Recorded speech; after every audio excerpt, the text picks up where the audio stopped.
Começasse? Tá. Boa noite, irmãos. Graça e paz, amém. Eu quero convidar os irmãos nesse momento a abrirem as suas Bíblias lá em 1 Tessalonicenses 5, versículo 18. Podem abrir as suas Bíblias em 1 Tessalonicenses 5, 18.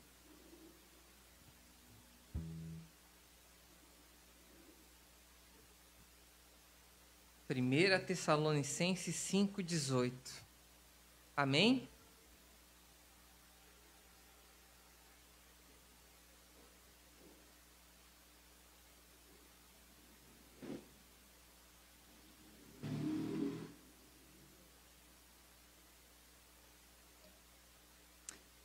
Diz a palavra de Deus, irmãos: e sejam agradecidos a Deus em todas as ocasiões. Isso é o que Deus quer de vocês por estarem unidos com Cristo Jesus. Amém? Há tantos momentos e circunstâncias que muitas vezes nós deixamos passar batidos, né? E nós não nos importamos, mas Deus fala aqui que em todas as ocasiões nós devemos agradecer a Deus por estarmos unidos a Cristo. Amém? Então, sempre agradeça, queridos, a Deus, principalmente hoje, porque Ele nos deu a oportunidade de estarmos na casa dEle, para assim a gente o adorar, mesmo com os nossos defeitos, né, com as nossas dificuldades, né, nós nos encontramos aqui nessa noite para adorar o nosso Deus. E eu vou pedir então que o Flávio ore para que a gente possa iniciar o nosso culto nesta noite, amém? Senhor Deus Pai, obrigado, Senhor, por estar aqui na Tua presença, Senhor. Que o nome do Senhor seja glorificado, exaltado aqui essa noite, Pai. Que o Senhor perdoe os nossos pecados, que o Senhor sabe quão falho nós somos, o quão pecadores, e que nada venha atrapalhar, Senhor, a ação do Espírito Santo em nossas vidas, Senhor. Senhor, meu Deus, coloco todos aqui na Tua presença, Senhor. Que o Senhor toque no coração de cada um, Senhor, com os cânticos, com as palavras aqui ditas, Pai, e com aquilo que o Senhor tem trazido, Senhor, no coração do nosso pastor. Que ele possa falar da parte do Senhor e não da parte dele, Senhor, e que a gente possa compreender tudo aquilo, Senhor, que o Senhor tem colocado para as nossas vidas, Pai. Que nós possamos sair daqui essa noite transformados pelo Teu Espírito Santo e que tudo ocorra, Pai, conforme a Tua vontade. É isso que eu te peço e agradeço em nome de Jesus. Amém. Amém, irmãos. Vou convidá-los a ficarem de pé, então, para que a gente possa cantar o nosso Deus e declarar que Ele está vivo. Amém?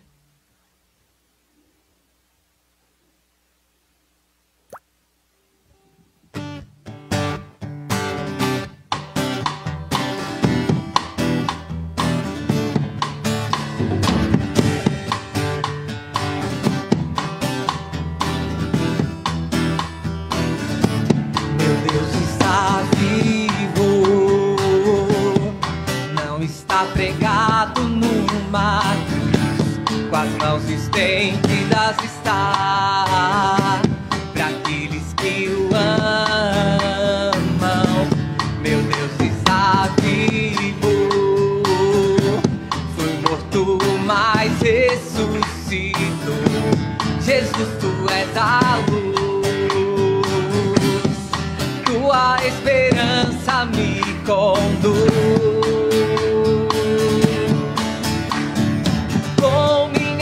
Eu vou gritar e pra sempre celebrar. O meu Deus está aqui. E por onde eu andar, só verdade eu vou levar. Salvou meu coração. Com minha voz eu vou gritar e pra sempre celebrar. O meu Deus está aqui. E por onde eu andar, só verdade eu vou levar. Salvou meu coração, salvou meu coração.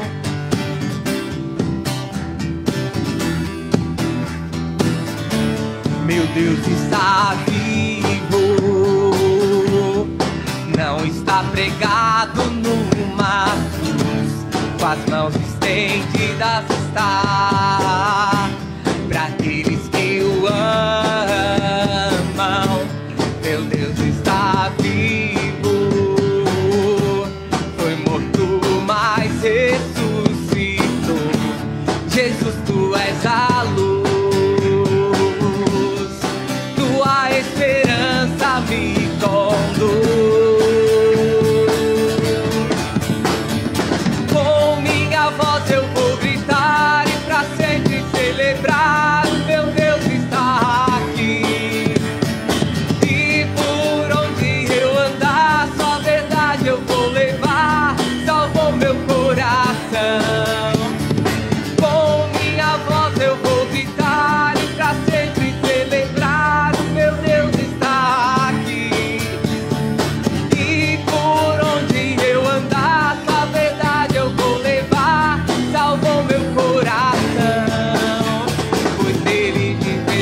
nem vida, nem morte, o que passou, nem o que virá, pode nos separar do seu amor. Com minha voz eu vou gritar e pra sempre celebrar, o meu Deus está aqui. E por onde eu andar, só a verdade eu vou levar, salvou meu coração. Com minha voz eu vou gritar e pra sempre celebrar, o meu Deus está aqui. E por onde eu andar, só a verdade eu vou levar, salvou meu coração, salvou meu coração.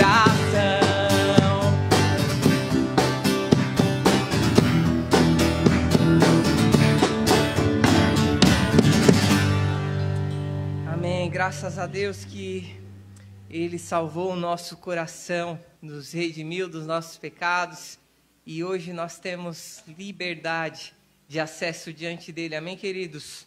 Vamos continuar então assim, adorando ao nosso Deus, dizimando e ofertando a Ele. Amém? Então, no curso desse louvor, que você possa assim estar o fazendo a Ele.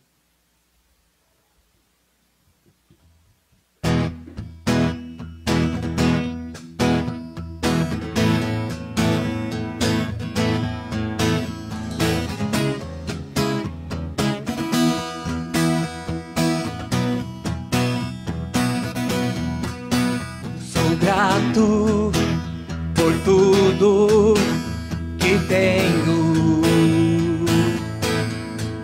o tesouro maior desse mundo me foi dado como herança eterna, maior prova de um amor tão profundo. Tenho vida, alegria em todo tempo. Tenho amigos, família, muitos irmãos. Foi Jesus, meu amigo verdadeiro, que fez tudo ao me dar a salvação.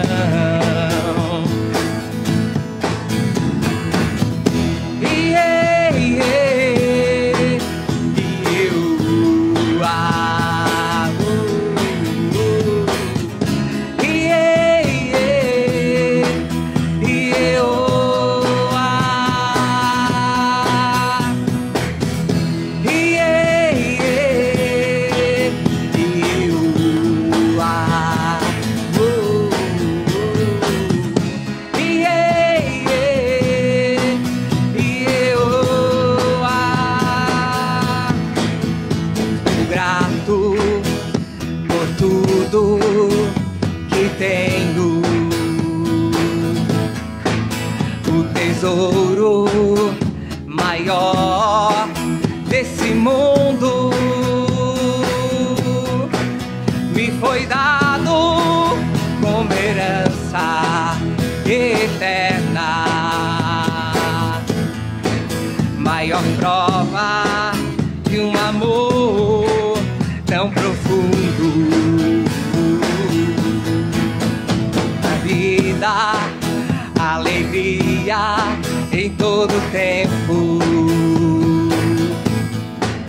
Tenho amigos, família, muitos irmãos. Foi Jesus, meu amigo verdadeiro, que fez tudo ao me dar a salvação.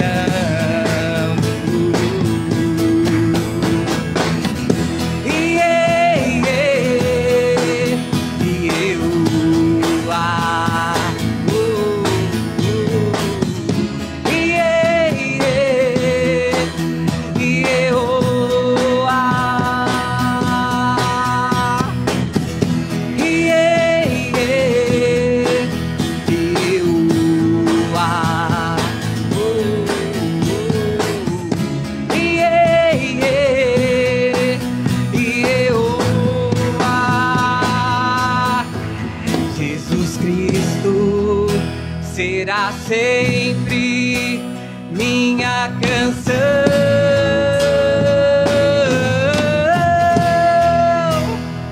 Amém. Que nós possamos ter em nosso coração essa canção.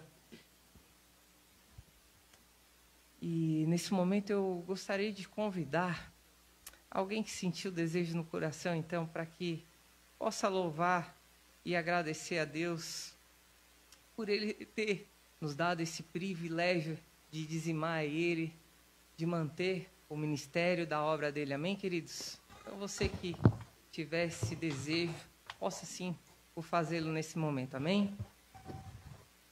Pai, em nome de Jesus, nós queremos agradecer ao Senhor, Pai, pelos dízimos, pelas ofertas.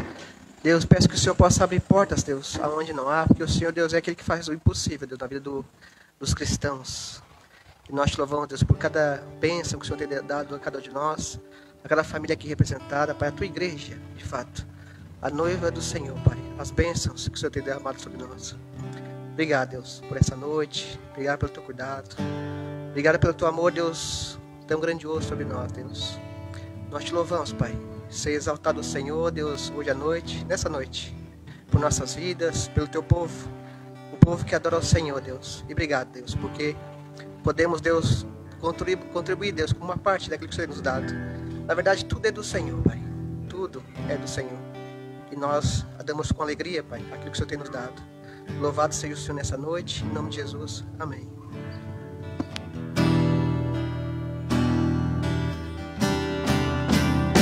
Eis-me aqui outra vez diante de ti, abro meu coração, meu clamor, tu escutas e fazes cair as barreiras em mim. És fiel, Senhor, e dizes palavras de amor, esperança sem fim. Ao sentir o teu toque, por tua bondade libertas meu ser no calor desse lugar. Eu venho me derramar, dizer que te amo, me derramar, dizer te preciso, me derramar, dizer que sou grato, me derramar, dizer que és formoso.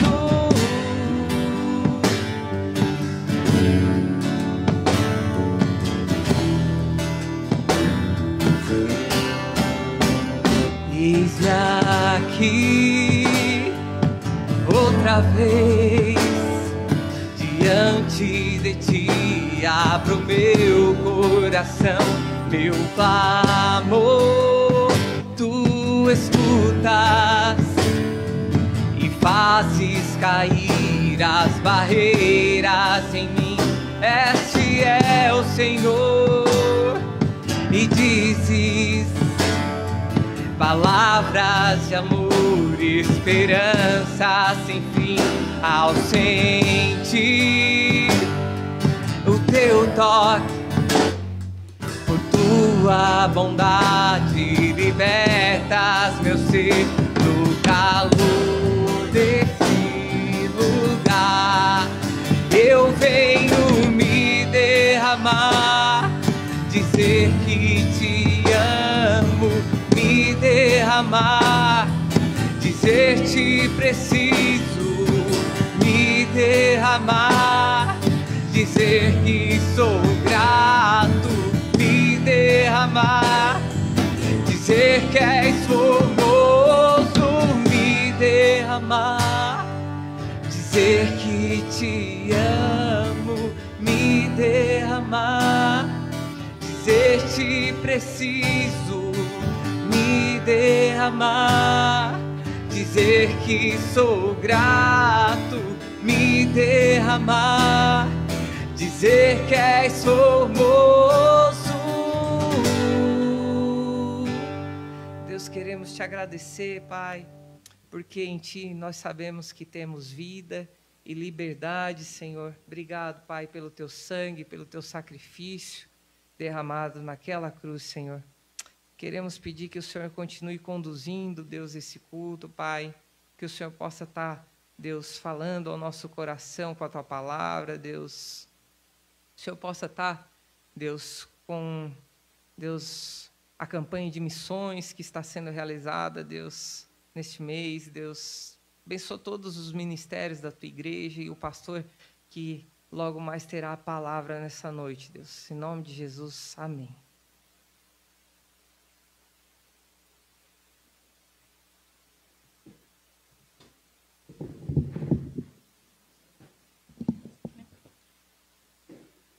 Boa noite, irmãos.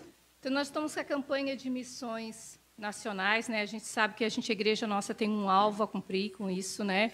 Mas a maior obrigação nossa, além de ofertar, é também que orar, né? E participar, né, dessa campanha de missões, além de orar, contribuir e o ID também que Deus nos mandou, né? Que ID para todos. Hoje a gente vai falar um pouquinho sobre a nossa campanha. A gente atinge, Missões Batistas Nacionais, ela atinge vários eixos, né? Várias, inclusive, assim, uma cultura que a gente é deixada um pouquinho de lado, que é a cultura cigana. Então, nós sabemos que nós, batistas, temos um trabalho com os ciganos, e a gente sabe que ele é um povo excluído. Muitas vezes é deixado de lado por ser nômades, eles não têm, né? E é um povo que tem a sua cultura, e é um pouquinho meio difícil de chegar até eles, porque é uma coisa muito cultural deles, né? E por isso que a gente se esquece deste povo, né? A gente pega várias etnias, mas esquece esse povo. Então, hoje a gente vai passar um pouquinho, um videozinho, falando sobre o que nós temos no casal de missionários, fazendo esse trabalho com esse povo. E a gente tem que, onde a gente estiver, porque às vezes, aqui em Tubarão também, de vez em quando, tem, né? Então, é um povo que carece também da graça de Deus. Apesar deles ter essa cultura nômade, mas é um povo que carece, né? Pode passar? A gente vai...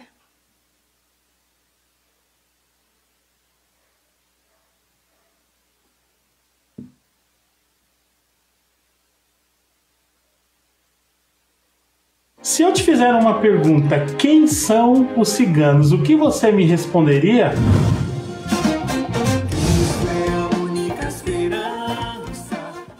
Com certeza e infelizmente muitas respostas, muitas coisas ruins viriam à sua mente para você falar sobre este povo, porque infelizmente ao longo da história nós só aprendemos coisas ruins a respeito do povo cigano. Mas em 2006 Deus nos deu um privilégio. Deus nos colocou no meio de um acampamento, no meio de uma comunidade cigana, onde ali conhecemos este povo. Passamos a estudar o povo, a conhecer detalhes da cultura, descobrimos que é um povo de cultura tão rica que tem muito a nos ensinar, e assim nós nos apaixonamos pelo povo cigano, aumentando ainda mais o desejo de levar o evangelho, de levar o amor de Deus ao povo cigano. No Brasil, a estimativa é que tenha aproximadamente 1 milhão de ciganos.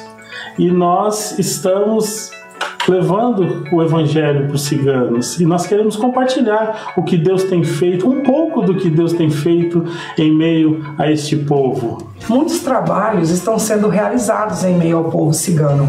Por eles serem um povo discriminado, infelizmente eles são rejeitados, tanto na sociedade como também nas nossas igrejas. E nós oramos para que Deus pudéssemos nos orientar como estrategicamente alcançar este povo. E a gente viu que algumas coisas que eles são discriminados, como por exemplo a alfabetização, o direito de ir para a escola, e foi uma das estratégias que nós colocamos em meio ao povo cigano, ensiná-los a ler e a escrever, para que assim eles pudessem também ler a Bíblia. No ano de 2011, Deus nos deu de presente a primeira tenda nômade do estado de São Paulo, e é lá que nós realizamos a alfabetização, tanto para crianças como para adultos. Lá também realizamos os nossos cultos, estudos bíblicos, onde ciganos estão descendo as águas, ciganos estão se entregando para Jesus. Então devemos parar com este preconceito. Quando vemos os ciganos nas ruas, pessoas, falar do amor de Jesus para eles, não ter medo. Saber que este povo que é tão discriminado também tem direito à salvação. E nós queremos que você faça parte desta obra, que a sua igreja faça parte desta obra. Se na sua cidade tem ciganos, né, tem cigano perto de onde você mora, você pode entrar em contato com a gente e nós vamos dar treinamento, nós vamos dar uma capacitação para que você possa chegar de uma forma bem tranquila, criar um relacionamento discipulador junto ao povo cigano. Então te agradecemos por você sempre segurar a obra missionária, sempre estar conosco nos campos dos ciganos. Muitos ciganos ainda precisam ouvir falar de Jesus, mas graças a Deus, através da sua parceria, muitos estão se rendendo e muitos nós iremos encontrar no céu. Ame o povo cigano em nome de Jesus, porque Jesus é a única esperança. Amém. Deus abençoe. Amém.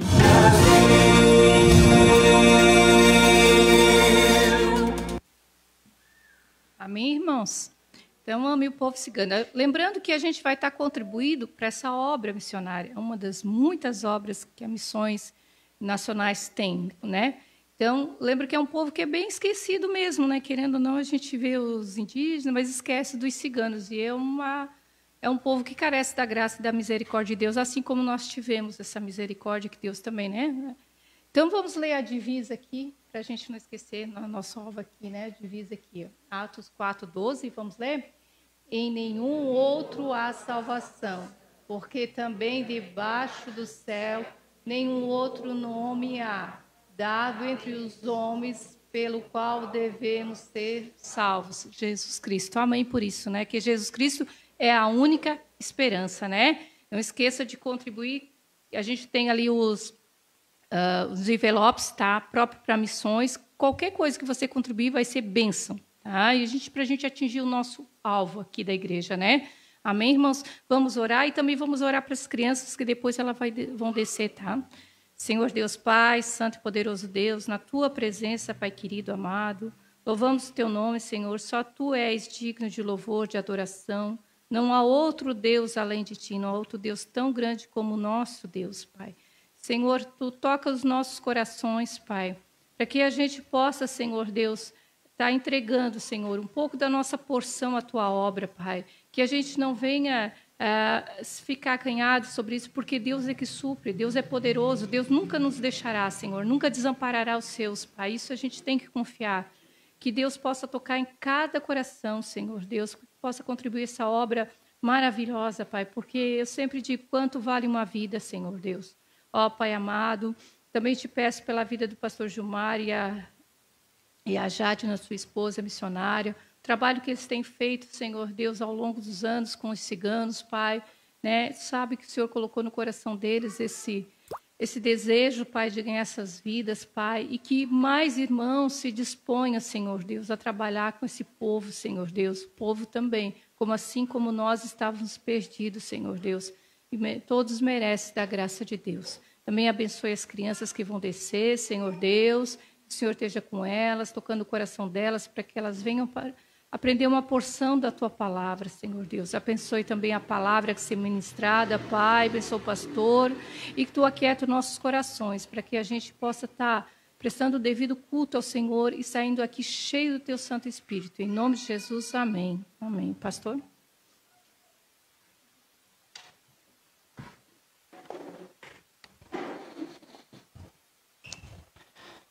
Boa noite a todos, graça a vós e paz da parte de Deus nosso Pai e do nosso Senhor Jesus Cristo. Amém. Eu quero convidar você a abrir a sua Bíblia lá no Evangelho de Marcos. Evangelho de Marcos, capítulo 11. E hoje nós vamos estar meditando aqui do versículo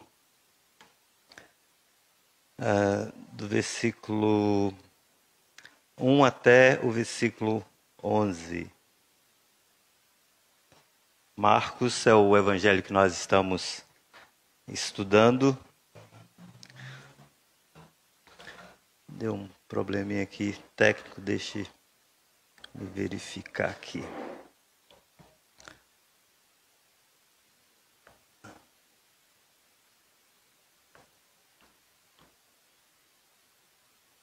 Ok. Evangelho de Marcos, capítulo 11, do versículo 1 até o 11. Eu quero convidar você, se você puder, a se colocar de pé para nós fazermos essa leitura. Marcos, capítulo 11. Eu quero dar as boas-vindas a todos que estão nos visitando pela primeira, segunda ou terceira vez. Sejam bem-vindos em nome de Jesus. Queremos também agradecer àqueles que nos acompanham aí pela internet. Então façamos a leitura. Diz assim o texto, a versão que eu uso aqui é Almeida, do século 21, e diz o seguinte: Quando se aproximavam de Jerusalém, Betfagé e Betânia, junto ao Monte das Oliveiras, Jesus enviou 2 dos seus discípulos e disse-lhes: Ide ao povoado que está diante de vós, e logo que ali entrardes, encontrareis um jumentinho amarrado, em que ninguém ainda montou. Soltai-o e trazei-o. E se alguém vos perguntar, por que fazeis isso? Respondei, o Senhor precisa dele, e logo mandará de volta para cá. Eles foram e acharam um jumentinho amarrado a um portão do lado de fora na rua, e o desamarraram.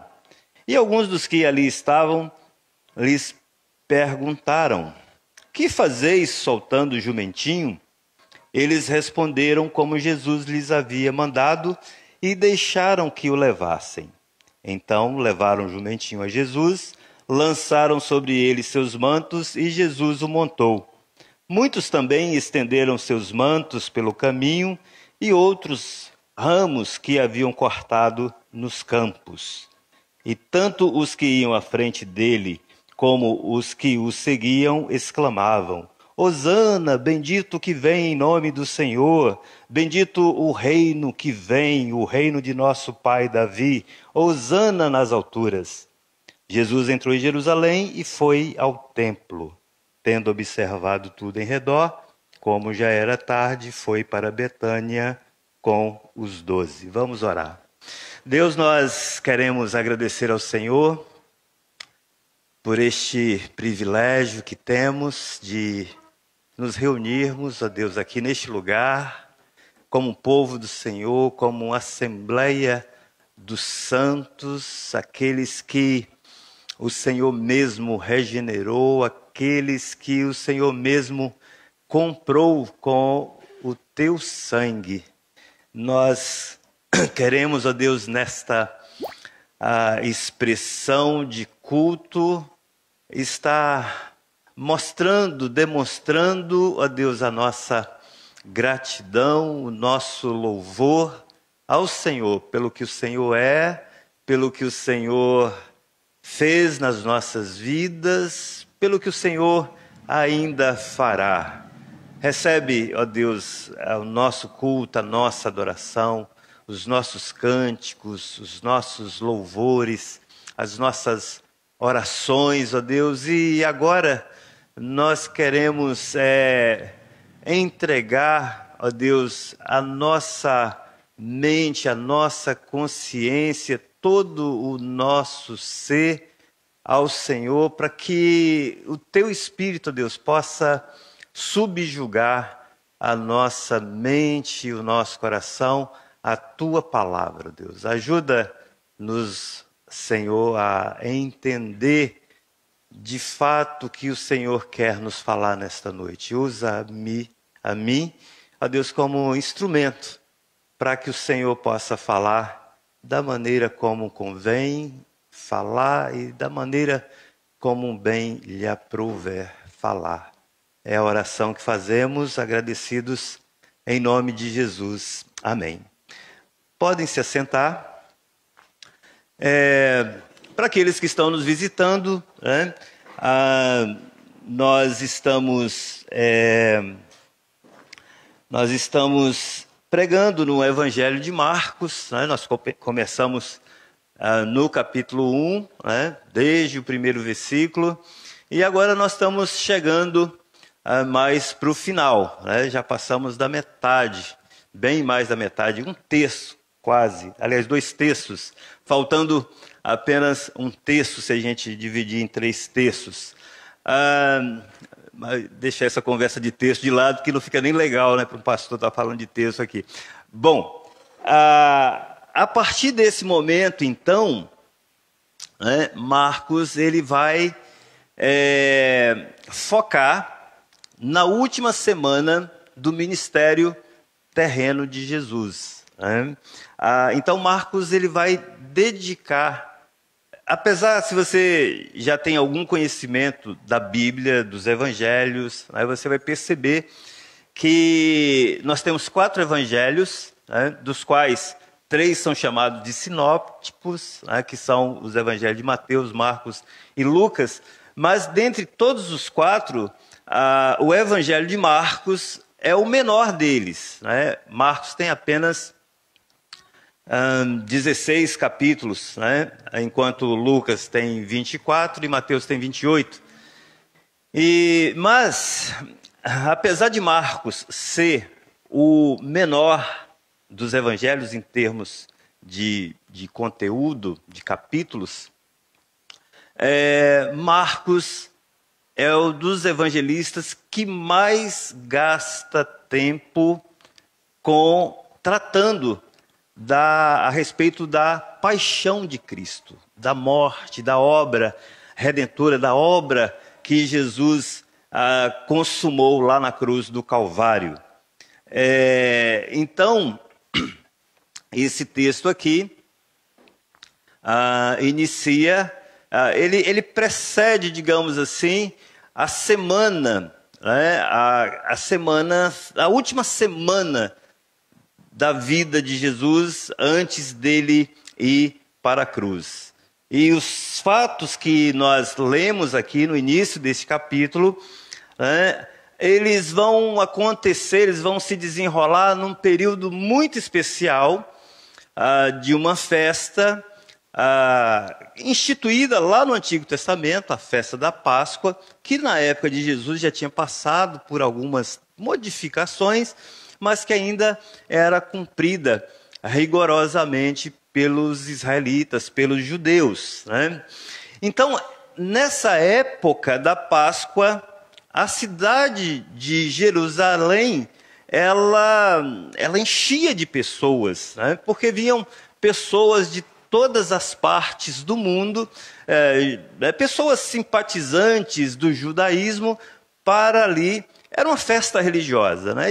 E as pessoas afluíam para Jerusalém para participar dessa festa religiosa que era a celebração da Páscoa. De modo que a cidade de Jerusalém, nessa época do ano, nessa época em que acontecia a Páscoa, ela aumentava a sua população 3 vezes mais, ela triplicava. Então, vocês imaginem a efervescência, né? O movimento, a aglomeração, aquela correria de gente passando para lá e para cá na cidade de Jerusalém nessa época. Só que essa Páscoa específica que Marcos registra aqui nos últimos capítulos do seu Evangelho, essa Páscoa ela seria diferente de todas as Páscoas.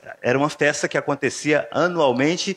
Então, mas essa Páscoa ela seria uma Páscoa totalmente diferente de todas as outras Páscoas que haviam sido realizadas até então e de algumas outras que aconteceram depois dessa Páscoa que Jesus participou. Por que essa Páscoa ela era diferente, ímpar, inigualável, incomparável? Porque dessa vez, diferentemente das outras Páscoas, em que se ofereciam cordeiros, né, seja carneiros, cabritos ou qualquer outro animal, nessa Páscoa, quem iria se oferecer era o próprio Jesus. O cordeiro que, conforme diz o apóstolo João lá em Apocalipse, o cordeiro que foi morto desde a fundação do mundo.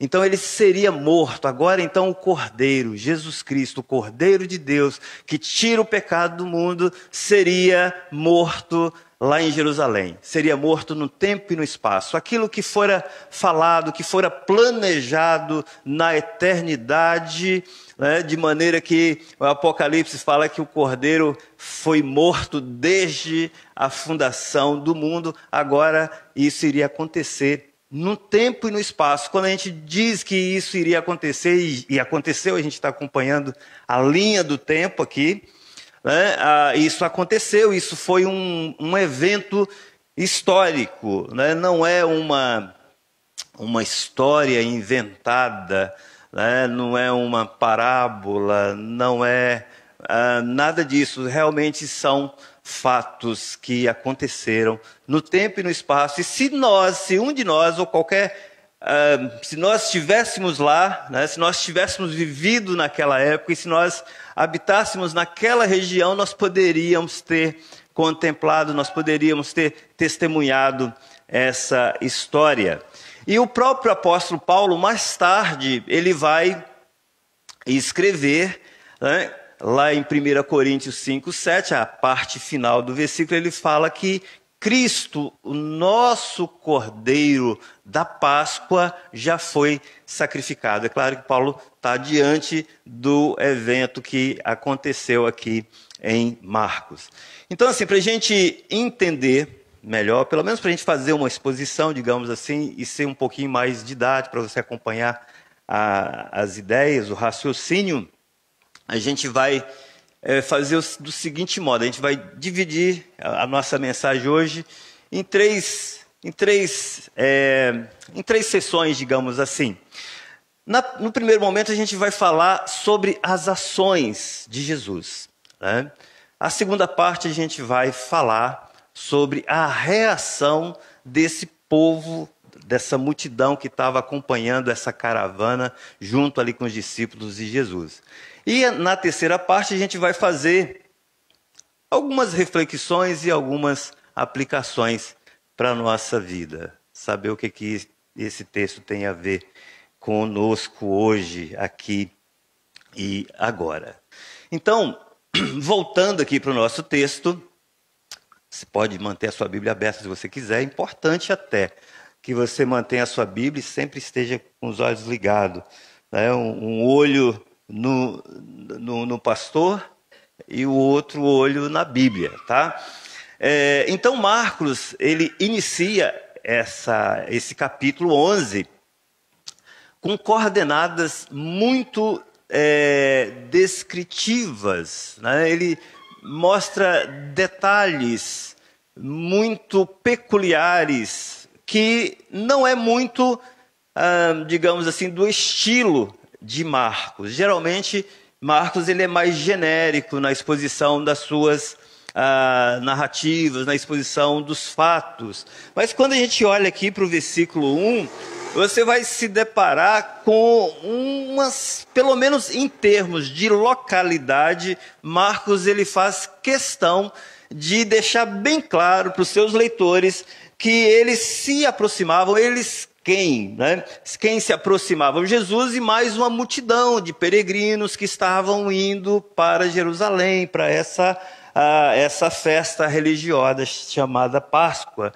Então eles se aproximaram de Jerusalém. Ele vai falar que também se aproximaram de Betfagé e de Betânia, junto ao Monte das Oliveiras. E esse detalhe quanto à localização, né, isso é muito importante por várias razões, mas a gente pode ressaltar aqui duas razões E é importante até para a gente compreender o texto e as narrativas que virão mais adiante. A primeira que nós podemos observar é que eles ainda não chegaram em Jerusalém. Eles estão fora de Jerusalém. Nas nossas Bíblias, os tradutores, eles colocam um título em cada perícope, e às vezes esses títulos até ajudam, e às vezes eles atrapalham também. Eu não sei qual é o critério que eles usam para colocar esses títulos. Por exemplo, na minha Bíblia aqui, talvez se você tiver uma Almeida Revista e Corrigido, Almeida Revista e Atualizada, provavelmente você vai ter aqui um título, iniciando o capítulo 11, em negrito. Na minha Bíblia, por exemplo, está aqui: a entrada triunfal de Jesus em Jerusalém. E quando a gente lê esse título, às vezes ele nos ajuda, como eu disse, e às vezes ele nos atrapalha. A gente já entra no texto achando que Jesus já está em Jerusalém. Então, eles ainda não estão em Jerusalém. Só lá no versículo 11 que vai mencionar. Mas ainda, os versículos de 1 a 10, eles não entraram em Jerusalém. Esse é um aspecto que a gente observa, e que essa riqueza de detalhes quanto ao local onde eles estavam nos revelam. Então, eles não estavam em Jerusalém. Um outro aspecto que também a gente deve considerar, quando Marcos coloca de forma bem precisa a localização onde eles se encontram, é que o louvor, a exaltação a Jesus, ela aconteceu mesmo antes dele entrar em Jerusalém.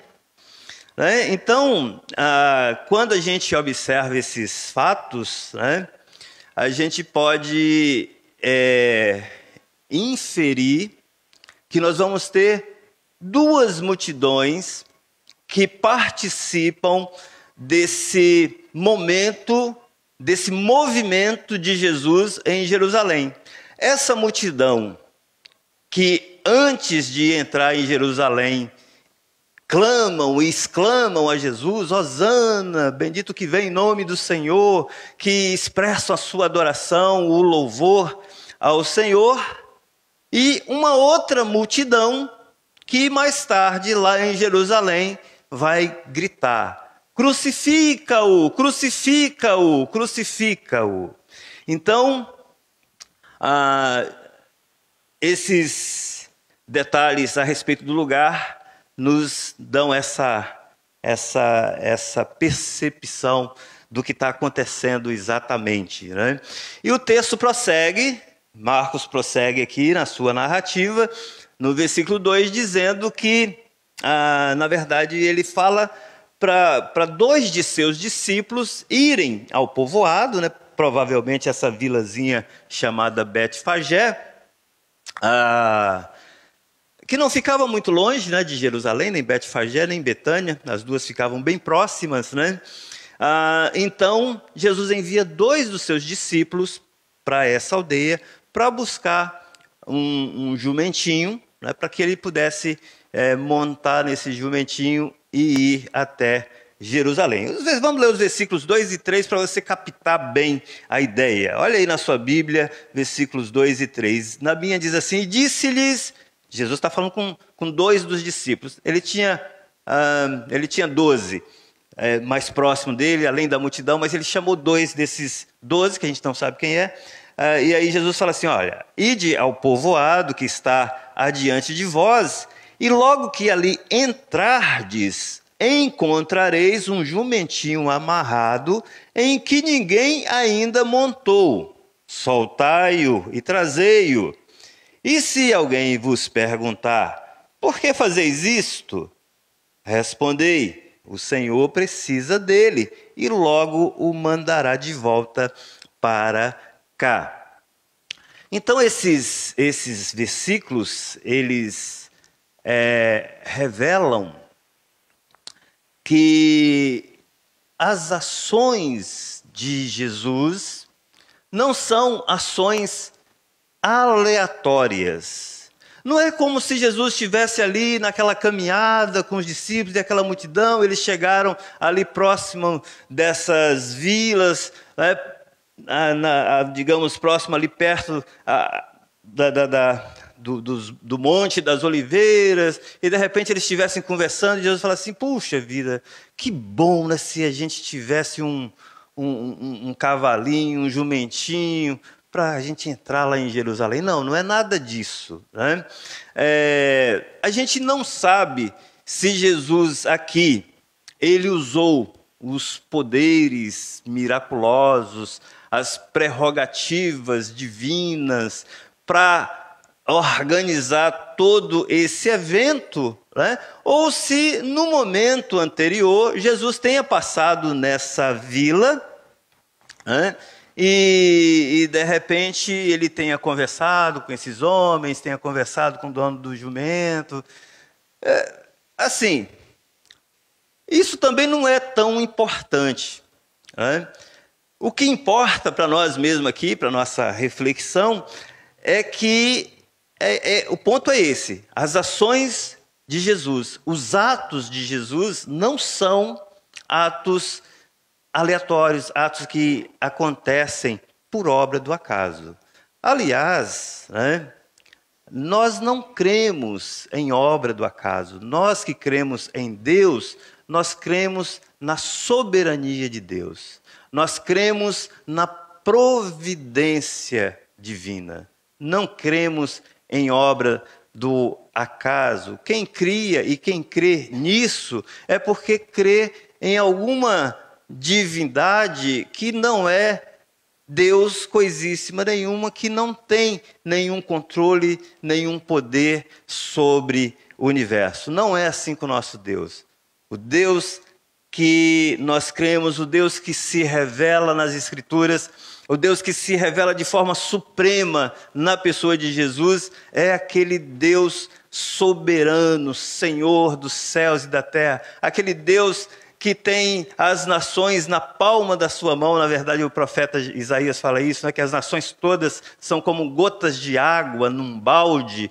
É o Deus que chama as estrelas pelo nome. É o Deus que controla todas as coisas, né? Tem assim um pensamento estranho, apesar de ser uma ideia antiga, mas ainda prevalecente no nosso meio, né? Inclusive, quando eu falo nosso meio, no meio cristão, das pessoas acharem e acreditarem num Deus que está muito distante, num Deus que não se preocupa. É muito comum você encontrar crentes e esses crentes falarem assim, puxa, Deus tem coisa mais importante para fazer, para se preocupar com as minhas questões pessoais, com um problema de doença, com um problema familiar, com um problema com filho, ou qualquer coisa do gênero. Então, esse tipo de pensamento pode ser qualquer coisa, menos uma ideia bíblica, menos uma ideia real a respeito de Deus. Na verdade, isso é um pensamento deísta, né? Uma percepção de Deus que surgiu mais ou menos aí no século XVII, século XVIII ou XIX, por aí, no período da Idade Moderna já, né? Que acreditava-se que acreditava num Deus que tinha criado todas as coisas, né? Criou esse universo como se fosse um relógio, deu corda e saiu. E o homem que está dentro desse relógio, dentro dessa máquina, é que é responsável por manter as engrenagens funcionando. Só que não é isso que a Bíblia mostra, né? E apesar de muitos desconhecerem o termo deísmo, esse conceito ainda está bem presente na vida de alguns crentes, mas Deus não é o Deus que criou e deixou a coisa aqui funcionando e que nós temos que resolver por nossa conta. Não, o Deus que a Bíblia revela é um Deus que intervém. Na verdade, até tem um livro de um autor chamado Francis Schaeffer, né, que ele escreve exatamente para se contrapor a esse posicionamento deísta, que o Deus das Escrituras é um Deus que intervém na história. Na verdade, ele não somente intervém na história, esse Deus está na história, está na minha história, está na história da sua vida. né? Então, nós precisamos entender que esse Deus tem poder e que Ele intervém, e Ele até se deleita no fato de nós buscarmos a Ele, de nós procurarmos a Ele, de nós tornarmos conhecidas, como diz o apóstolo Paulo em Filipenses, né, as nossas petições através de orações e súplicas com ações de graças. Esse é o Deus que nós servimos. Então, essas ações de Jesus não foram ações aleatórias, ações causadas ou motivadas por um impulso momentâneo. Não, nada disso. Esse era o plano, esse foi o plano. E esse plano ele foi elaborado antes da fundação do mundo. E os profetas do Antigo Testamento mencionaram sobre esse plano, falaram a respeito desse plano. E um profeta específico, Zacarias, ele chega a escrever lá no seu livro, no capítulo 9, versículo 9, o seguinte: alegra-te muito, ó filha de Sião, exulta, ó filha de Jerusalém, eis aí vem o teu rei, justo e salvador, humilde, montado em jumento, num jumentinho, cria de jumenta. Então, 400 aproximadamente, 400, talvez um pouquinho mais, o profeta, 400 anos antes de Cristo, né? O profeta Zacarias, então, profetizou que o rei de Israel viria montado num jumentinho. Então, isso é tudo muito bem planejado.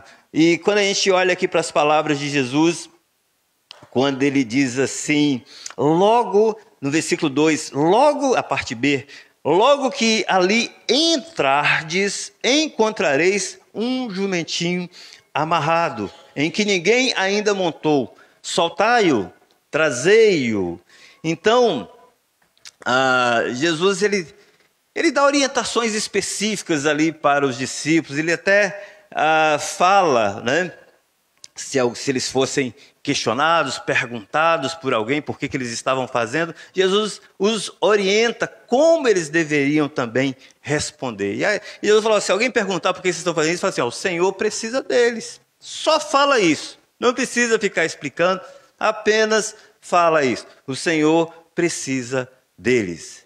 Isso é algo extraordinário, né? Maravilhoso. E nós podemos extrair algumas lições preciosas para a nossa vida a respeito da presciência, da soberania, da autoridade do Senhor. Então, o que nós podemos tirar de lição aqui, em primeiro lugar, é que por mais detalhadas que sejam as instruções que o Senhor nos passa por meio da sua palavra, à semelhança dos discípulos, nós devemos ser criteriosos em obedecer. Nós não podemos, não estamos autorizados a modificar, a alterar, adulterar, aumentar, incluir, excluir, tirar, suprimir qualquer ordem expressa do Senhor. Os discípulos, eles obedeceram de forma meticulosa. Né? No versículo 6 fala assim, eles responderam como Jesus lhes havia mandado.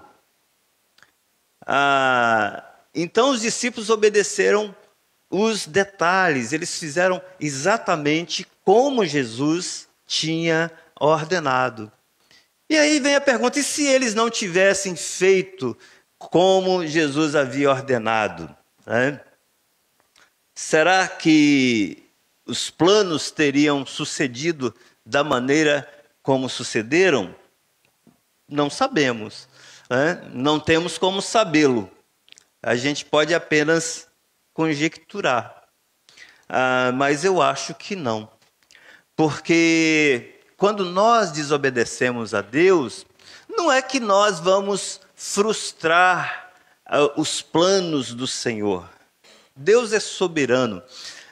mas quando nós desobedecemos, quando o nosso coração ele é um coração, como a Bíblia usa a expressão, a gente tem uma cerviz dura, nós postergamos o plano de Deus. É claro, em última instância, Deus cumprirá o seu propósito. Em última instância, Deus fará aquilo que ele disse que faria. Mas quando há uma resistência, em alguns casos, né, por parte humano, digamos assim, isso acaba postergando o plano de Deus para as nossas vidas e trazendo sofrimento, trazendo dor.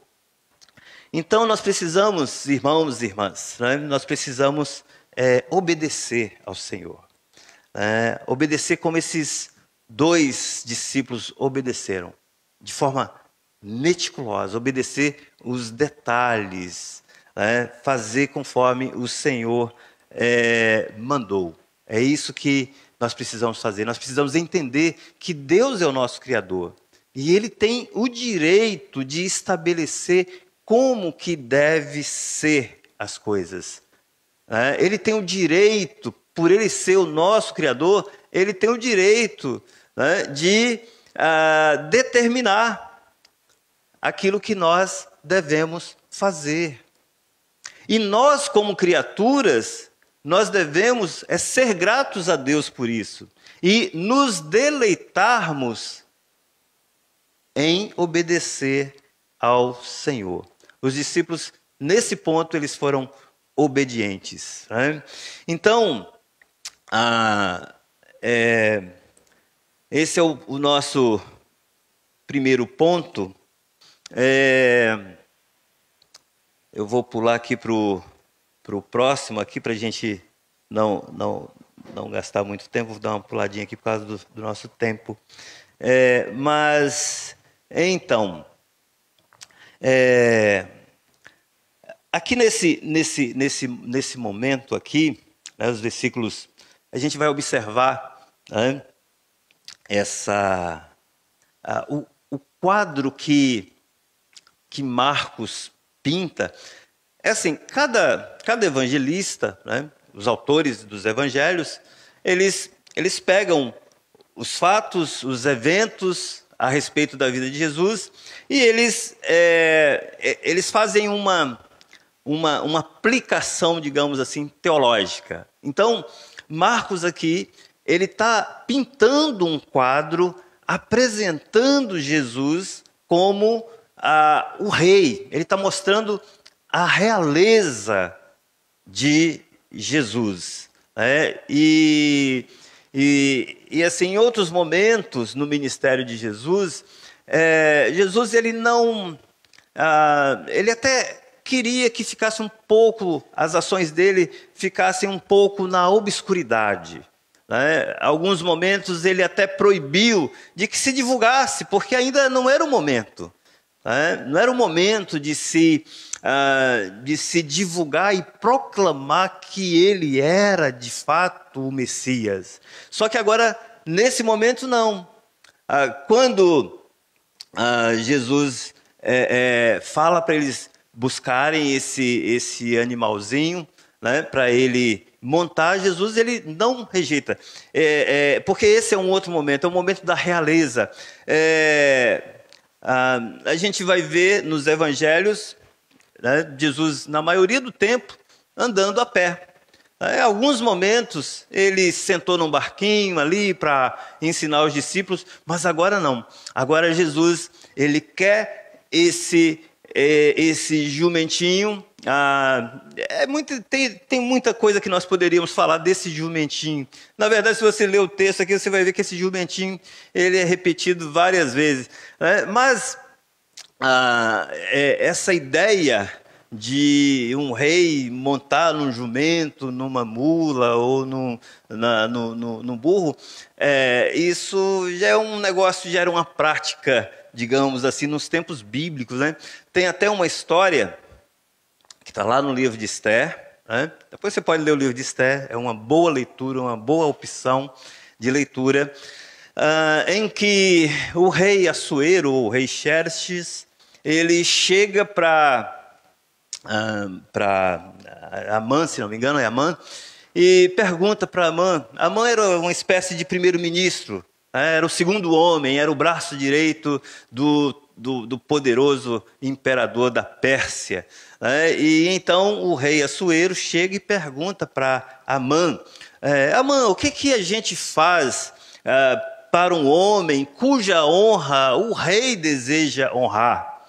E aí Amã, ele vai responder, porque Amã pensava que era ele, né, que ia ser honrado pelo rei.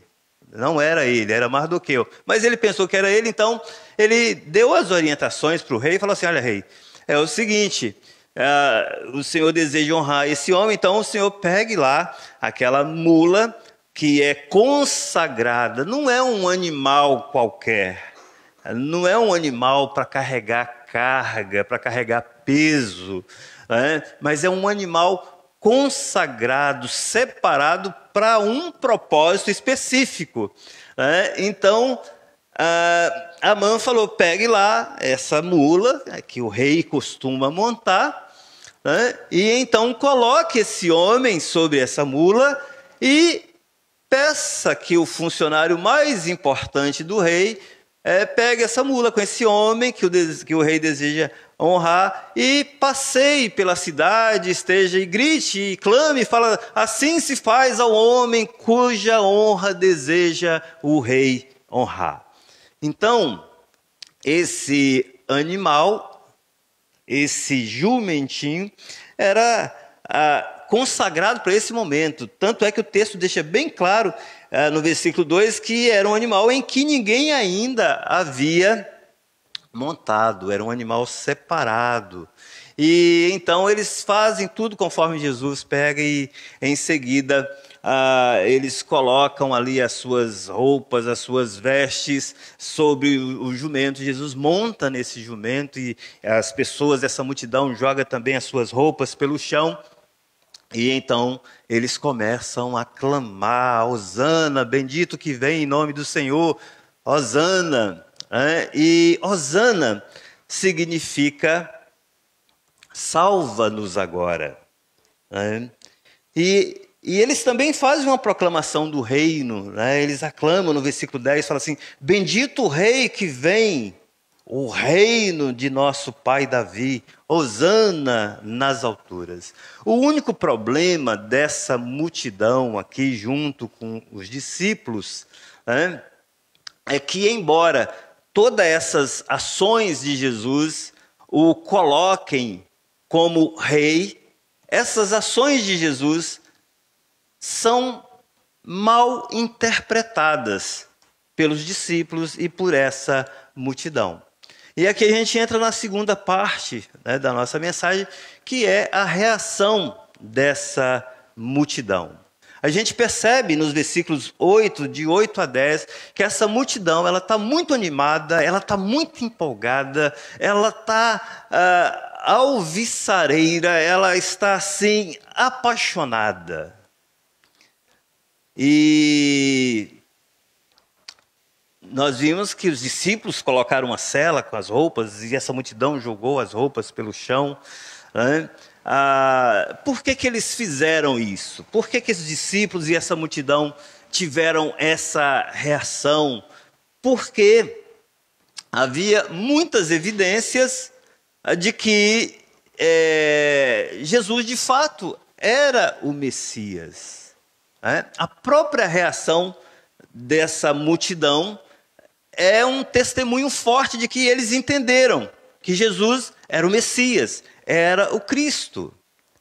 É claro que eles sabiam disso, porque eles tinham os textos lá do Antigo Testamento. A Bíblia deles era o Antigo Testamento. E então, eles sabiam que lá no Antigo Testamento, a Bíblia que eles tinham dizia que o rei de Israel, o próprio texto que nós lemos de Zacarias, fala isso de uma forma muito clara. E eles tinham acesso a esse texto. Então eles sabiam que o rei de Israel viria montado no jumentinho. Ele sabia que Jesus também havia sido profetizado por Isaías, que quando ele viesse, né, ele iria trazer vistas aos cegos. Né? E no capítulo 10 aqui, a gente vai lembrar que Jesus tinha acabado de trazer as vistas a um cego de Bartimeu. Então, assim, eles tinham muitas evidências e por isso eles aclamaram, né, melhor dizendo, como rei. Então, eles viam as evidências. Aí eles falaram, não, está cumprindo tal profecia. Esse realmente é o Messias. Né? O único problema na percepção dessa multidão e até dos discípulos, né, é que, apesar da paixão deles, da expectativa que eles tinham,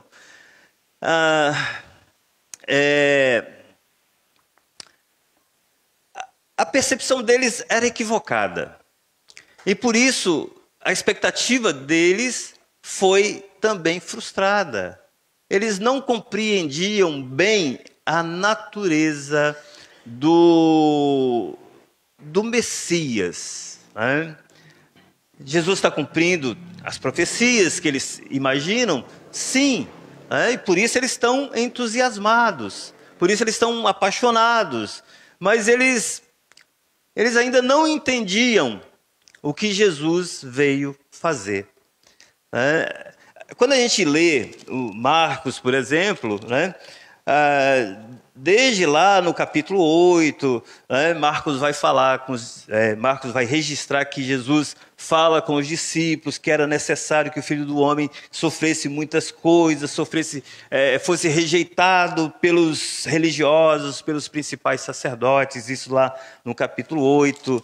Mais adiante, Jesus, lá no capítulo 10, né, no versículo 33, Jesus vai falar com eles. Jesus vai predizer, né, com detalhes o que vai acontecer em Jerusalém. Lá no capítulo 10, versículo 36, Jesus fala, olha, nós estamos subindo para Jerusalém e o Filho do Homem será entregue aos principais sacerdotes, aos escribas, e eles o condenarão à morte e o entregarão aos gentios. Mas os próprios discípulos, eles não entendiam, eles tinham dificuldade de entender como é que o Messias poderia morrer. Mas porque eles não leram toda a Bíblia que eles tinham. Né? E mesmo depois da ressurreição, eles ainda continuaram não entendendo. Em Atos, lá no capítulo 1, versículo 6, antes de Jesus ser elevado aos céus, os discípulos perguntam para Jesus e falam assim, Senhor, será este o tempo em que restaures o reino de Israel? Então eles ainda não haviam entendido. Os discípulos de Jesus, eles só foram entender, né, a natureza do Messias, né, só lá em Pentecostes, na descida do Espírito Santo, que eles entenderam de fato o que é o reino de Deus. Então, quando eles aclamam Jesus aqui no capítulo 11, os versículos 9, 10, Hosana, bendito que vem em nome do Senhor. A palavra Hosana é salve-nos, salve-nos. Mas esses homens, essas pessoas, não estão pensando na salvação dos seus pecados. Eles estão pensando na salvação, na restauração nacional de Israel. Ou seja, eles estão pensando numa revolução política. Eles não estão pensando, puxa, agora os nossos pecados de fato serão apagados, serão perdoados. Não, eles pensavam assim, agora nós iremos nos livrar dos romanos de uma vez por todas e nós vamos ter o reino que sempre quisemos. Nós vamos ter aquele reino com aquele esplendor lá do tempo do rei Davi. Mas não foi isso que aconteceu. Nós temos a Bíblia toda e sabemos que não foi isso que aconteceu. Jesus, ele não foi para Jerusalém para restaurar um reino político. Ele não foi para Jerusalém para destruir o Império Romano e estabelecer o reino terreno de Israel. Jesus, ele foi para Jerusalém para purificar o seu povo dos seus pecados. Então, essa multidão estava procurando um salvador temporal, um salvador político, militar. Mas Jesus, ele veio para salvar um povo para si e dar a vida eterna para aquele que nele crê. Eu gosto muito de uma fala do D.A. Carson, num dos seus escritos, em que ele diz assim: se o problema da humanidade fosse um problema econômico, Deus enviaria um economista. Se o problema da humanidade fosse um problema social, um problema sociológico, Deus enviaria um sociólogo. Se o problema da sociedade, das pessoas, na verdade, do homem, do ser humano, fosse problema psiquiátrico, problema psicológico, Deus enviaria então um psicólogo, um psiquiatra, mas não, o problema da humanidade é o pecado. E por isso Deus enviou um Salvador. Por isso que Pedro vai dizer que não há nenhum nome dado abaixo dos céus pelo qual devamos ser salvos, a não ser o nome de Jesus. É a divisa da nossa campanha de missões nacionais. Por quê? Porque Jesus é a única esperança. Então, eles estavam procurando um Salvador temporal. Eles estavam querendo um general político. Só que Jesus não é o general político de nenhuma nação. Ele é o Salvador do mundo. Então, esse dia, digamos assim, de Jesus termina sem maiores intercorrências, né? E aí a gente chega no versículo 11 e estamos caminhando para o final. Talvez você esteja aí, que hora que vai terminar? O versículo 11 diz assim: Jesus entrou em Jerusalém e foi ao templo. Tendo observado tudo em redor, como já era tarde, foi para Betânia com os 12. Isso é bastante interessante, né? Que Jesus tenha entrado no templo e tenha observado tudo. E eu fico me perguntando, será o que Jesus estava observando no templo? Talvez apenas um pensamento, quem sabe Jesus estivesse pensando na ocasião, alguns anos atrás, quando ele esteve ali, quando era um adolescente, debatendo com os doutores da lei, quando ainda era um menino. Ele estava ali, e quando ele foi procurado por seus pais, ele disse que estava na casa do pai, tratando das coisas do pai. E agora Jesus, numa outra situação totalmente diferente, Jesus está ali no templo, também tratando das coisas do pai, mas numa situação diferente, porque se antes aquele lugar ali, aquele templo ali, era chamado de casa de oração, nesse ponto, nessa altura da história, desse momento em que Jesus visita esse templo, ele já havia se corrompido, ele já havia se tornado um covil de ladrões. Eles tinham transformado aquilo ali num mercado. Então a gente não consegue captar todo o sentimento de Jesus, as emoções de Jesus ao entrar nesse templo e pensar e olhar para essa situação. O texto apenas diz que ele observou tudo em redor.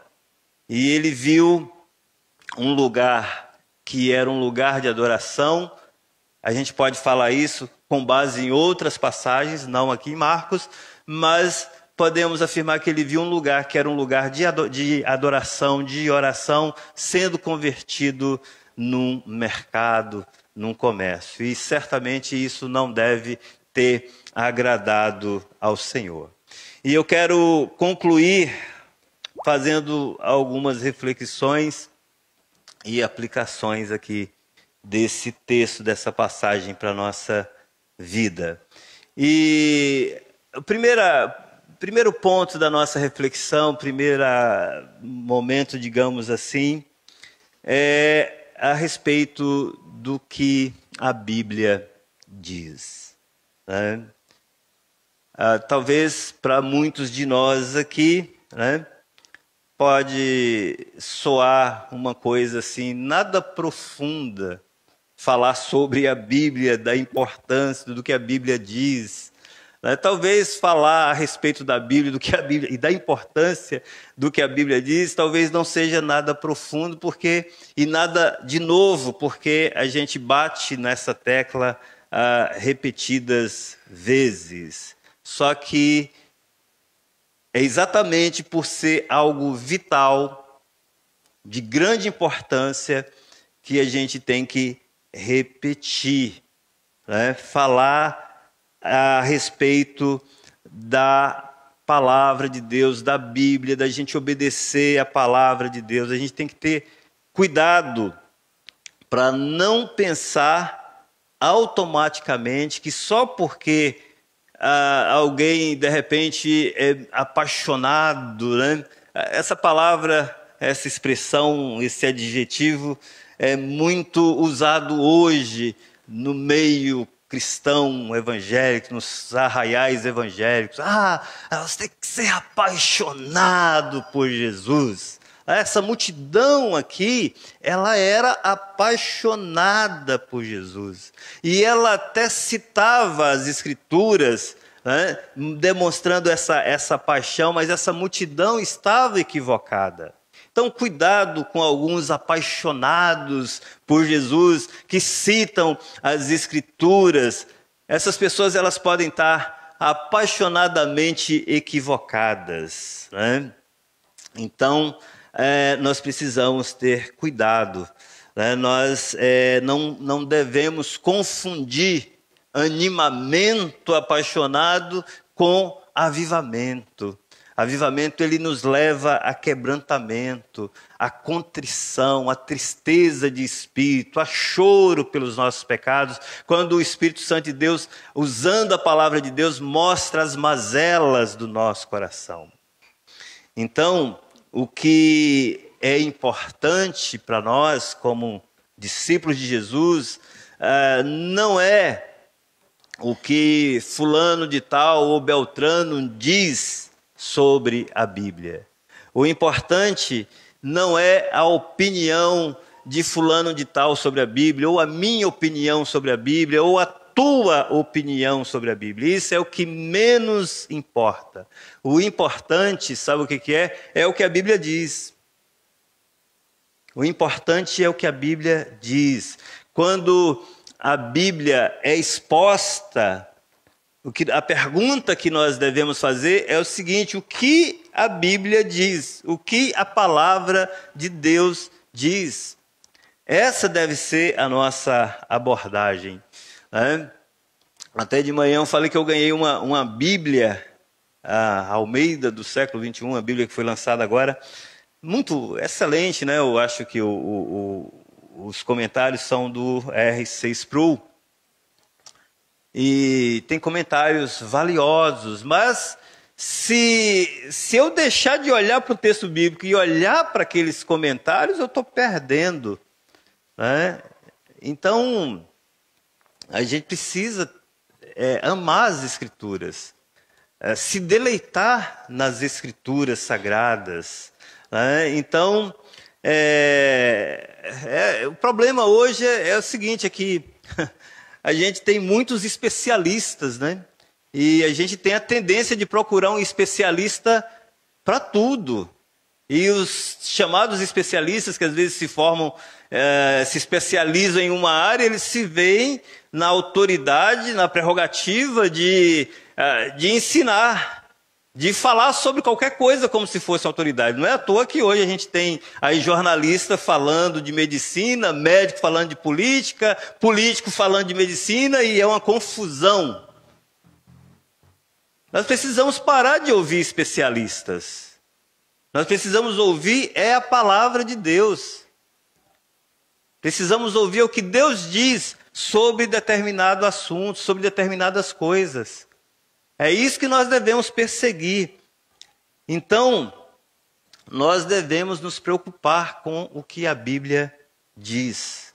Isso é que é importante. Por que a gente incentiva aqui, quando a gente vai pregar, quando a gente vai expor o texto? Mantenha a sua Bíblia aberta, olha o texto, verifica, faça como aqueles crentes lá de Bereia, né, que Lucas registra ali, elogiando-os, dizendo que eles eram mais nobres do que os de Tessalônica, porque eles examinavam nas Escrituras para ver se aquilo que Paulo e Silas estavam ensinando de fato procedia. E olha que quem estava explicando, quem estava pregando era Paulo e Silas.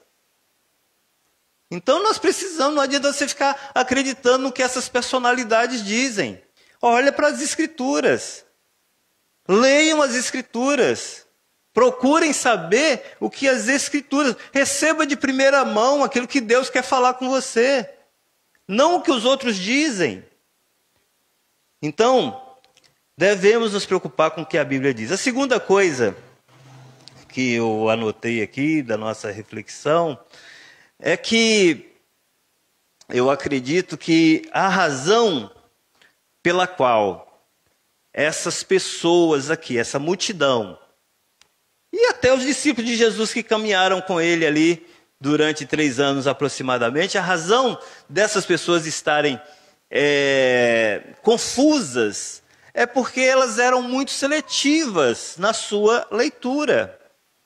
Eles tinham o texto do Antigo Testamento, mas eles só conseguiam ver a parte do Antigo Testamento que falava do Cristo, do Messias, como o rei coroado, o rei poderoso, porque de fato está nas Escrituras. E eles não liam as outras partes que mostravam que o Messias também é o servo sofredor. Se eles apenas fizessem uma leitura lá de Isaías, capítulo 53, eles entenderiam. Mas eles faziam uma leitura seletiva. Então era por isso que eles tinham grande confusão. Os próprios discípulos, nós lemos aqui o texto em que Jesus revela acerca do que vai acontecer com ele em Jerusalém, mas eles não entendiam. Eles se concentravam no Messias triunfante, no rei poderoso, mas não prestaram atenção ao servo sofredor, sobre o qual os profetas também falaram a respeito do Messias. Então eles eram seletivos na sua leitura das Escrituras e concentravam apenas naquilo que eles gostavam, naquilo que era conveniente para eles. Então, se você for seletivo com as Escrituras, aí você pode fazer com que as Escrituras digam o que você quiser. E essa é uma tentação. Até de manhã não estava dentro não estava dentro do programa falar sobre, mas eu citei o exemplo que a gente tem muito hoje. Tem crente que não quer, né, porque é ganancioso, porque não entende que Deus é quem o faz prosperar, então ele diz que dízimo não é coisa para a igreja. Dízimo foi lá, que aconteceu lá no Antigo Testamento, agora nós estamos na dispensação da graça. Isso é balela, isso é leitura seletiva, isso é uma proposta de compreensão bíblica que é chamada liberal. Você não aceita as Escrituras todas, como o apóstolo Paulo afirma lá em 2 Timóteo, capítulo 3, versículo 16, que ele fala que toda a Escritura é divinamente inspirada e útil para o ensino, para a instrução, para a repreensão toda a Escritura, não é apenas uma parte das Escrituras, não é apenas a parte que você seleciona. Toda a Bíblia é a palavra de Deus. Então, pessoas que querem justificar condutas, estilos de vida alternativo, com o intuito de tolerar ou tornar certos pecados aceitáveis, elas vão fazer seleção de textos bíblicos. Ela vai escolher por conveniência qual texto ela vai adotar. Mas eu vou dizer um negócio aqui muito claramente, eu espero que você entenda. Remover uma palavra aqui ou outra das Escrituras não vai mudar a Bíblia. Então, o que Jesus deixa claro para nós é que a mensagem da Bíblia não é sobre a sua satisfação pessoal, não é sobre a minha satisfação pessoal. A mensagem da Bíblia não é para a realização dos meus desejos e nem para a realização dos teus desejos carnais. A palavra de Deus, a Bíblia, é sobre sacrifício, é sobre negar a si mesmo, é sobre colocar os outros acima de você mesmo.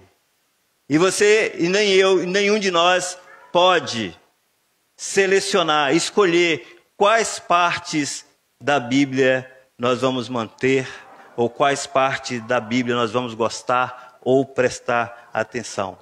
Nós precisamos de um entendimento sólido das Escrituras, porque a Bíblia toda, e no centro da Bíblia está o Evangelho. O Evangelho, ele perpassa todas as Escrituras, todos os livros das Escrituras. O Evangelho percorre todas as páginas das Escrituras Sagradas, do início ao fim. A história é sobre as boas novas de um Salvador, de um Cristo, de um Messias.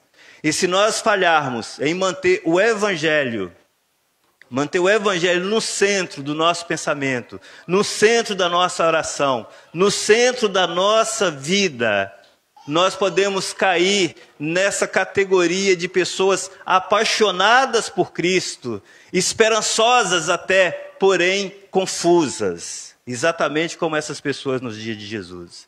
E as pessoas estão colocando qualquer coisa em detrimento do Evangelho. O Evangelho, ele tem que ser o centro da nossa vida. O Evangelho tem que ser o centro do nosso coração. Em toda a Bíblia, o Evangelho está no centro de tudo. O Evangelho são as boas novas de salvação. Isso por quê? Porque depois da queda, o ser humano, o homem, vem tentando se colocar no lugar de Deus, vem tentando ocupar o controle, a autoridade, e isso é pecado, isso é rebeldia. Você querer ocupar o lugar de Deus, isso é pecado, é rebeldia, e é por causa disso que toda a humanidade está debaixo da condenação de Deus, da justa condenação de Deus. Então, a história da Bíblia, do começo ao fim, vai tratar da maneira pela qual um Deus santo, um Deus justo, pode salvar pecadores injustos, pecadores rebeldes, como nós. E isso é que é o Evangelho. E é isso que nós temos que colocar no centro. Foi por causa disso que Jesus morreu. Jesus morreu por pecadores. Ele foi para Jerusalém para morrer por pecadores. O justo pelos injustos. Jesus, ele se tornou maldição em nosso lugar, para que nós pudéssemos nos tornar justiça de Deus nele. Então, queridos, o Evangelho, ele tem que ser o centro. O Evangelho tem que ocupar o nosso pensamento, os nossos esforços, a nossa dedicação, aquilo que há de melhor em nós. E a pergunta que eu quero fazer é se você tem colocado o Evangelho no centro da sua vida, essas boas novas. O versículo 11 fala que Jesus, ele entrou no templo e ele observou tudo. E uma última pergunta para a gente terminar. Se Jesus entrasse aqui nessa igreja hoje e observasse tudo, o que Jesus veria? Pessoas apaixonadas por Jesus, cheias de expectativas, mas confusas? Ou será que Jesus veria pessoas com a mente, com o coração voltadas para o Evangelho? O Evangelho tem sido o centro da sua vida? Então, o rei, ele já se manifestou. O rei, ele já está sentado no trono, reinando. E esse rei, ele vai voltar. Esse rei, ele vai voltar. Você pode acreditar ou não, ele vai voltar. É melhor que você acredite, é melhor que você creia, e é melhor que você se prepare para se encontrar com o rei. E eu quero deixar essa pergunta para você pensar. Você está preparado? Você está preparada? Essa é a questão. Vamos orar? Feche seus olhos neste instante e vamos falar com o Senhor. Senhor nosso Deus e Pai, nós queremos agradecer ao Senhor mais uma vez esta noite por ter se revelado a nós, por ter tirado dos nossos olhos, ó Deus, o véu que nos impedia de contemplar as gloriosas riquezas do Evangelho. Nós te louvamos por esta obra do Senhor em nossas vidas, porque, como diz a tua palavra, não foi nem carne nem sangue, ó Deus, mas foi o Senhor mesmo que se revelou a nós. O Senhor que teve a iniciativa, ó Deus, de vir até nós, abrir os nossos ouvidos surdos, abrir, ó Deus, os nossos olhos cegados, entenebrecidos pelo pecado e nos revelar Jesus Cristo, teu Filho, que morreu naquela cruz, ó Deus, morreu carregando sobre si os nossos pecados, a nossa enfermidade, as nossas transgressões, o pecado, ó Deus, o castigo que ele sofreu é o castigo que nos traz a paz. Obrigado, ó Deus, porque alguns dentre nós aqui, o Senhor se revelou e o Senhor já regenerou. E nós queremos orar, ó Deus, para que o Senhor incline o nosso coração para a tua palavra, ó Deus. Não permita, ó Deus, que nós estejamos cocheando entre um pensamento e outro, mas que possamos, ó Deus, a semelhança desses discípulos que foram enviados nessa missão, nós possamos cumprir, obedecer a palavra do Senhor de forma meticulosa. Nos ajuda, Deus, inclina o nosso coração para a palavra do Senhor, para os testemunhos do Senhor, ó Deus, nós te pedimos, Pai. Nós não queremos ser apaixonados pelo Senhor, nós não queremos ter entusiasmos e expectativas, ó Deus, que não correspondem à palavra do Senhor. Nós queremos, ó Deus, ser avivados pelo Teu Espírito, pela Tua palavra. Nós queremos e desejamos, ansiamos e suplicamos que o Teu Espírito faça tal obra no nosso coração.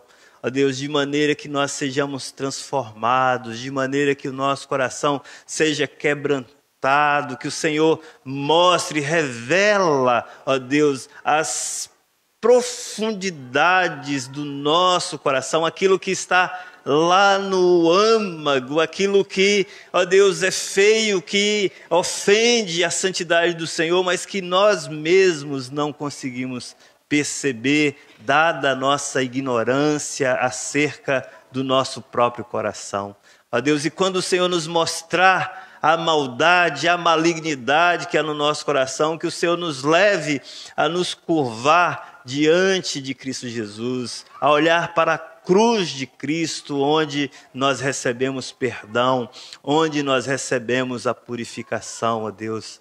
Nós te suplicamos, ó Pai, essa bênção sobre as nossas vidas, que o Senhor nos visite, que o Senhor nos avive, e nós oramos também por aqueles, ó Deus, que ainda estão na sua cegueira espiritual, ainda estão mortos nos seus delitos, nos seus pecados, ó Deus. Por tua graça e misericórdia, nós te pedimos, Senhor, visita nesta noite aquele que ouve essa mensagem, ou que irá ouvir mais tarde, ó Deus, que o Senhor possa fazer uma obra de regeneração no coração desses que ainda não te conhecem como Deus, como Senhor, como Messias, como Cristo, como Salvador. Nós te pedimos, ó Deus, isso no nome do teu Filho Jesus. Amém e amém. Pois bem, dito isto, com oração silenciosa, nós estamos encerrando o culto dessa noite. Quero agradecer mais uma vez a presença de todos vocês e desejar a cada um uma excelente semana, uma semana aí na presença do Senhor. Que Deus abençoe a todos.